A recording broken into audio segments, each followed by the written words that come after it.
How to oil a pneumatic jackhammer. It's not rocket science, but if you've never done it before, it can be kind of tricky. I can't stress to y'all how important it is to oil pneumatic tools, especially something like this jackhammer that gets a lot of use and abuse. I mean, you can see how old this thing is, but it still runs like a top.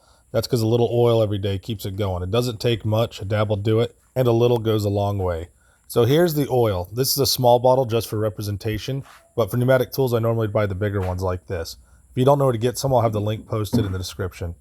So first thing I'm going to do is take your oil and just put a little bit right there down the clawfoot fitting. I normally give it about 2 good squirts, and then I'll kind of shake the crowfoot fitting and make sure it actually gets down in the hammer.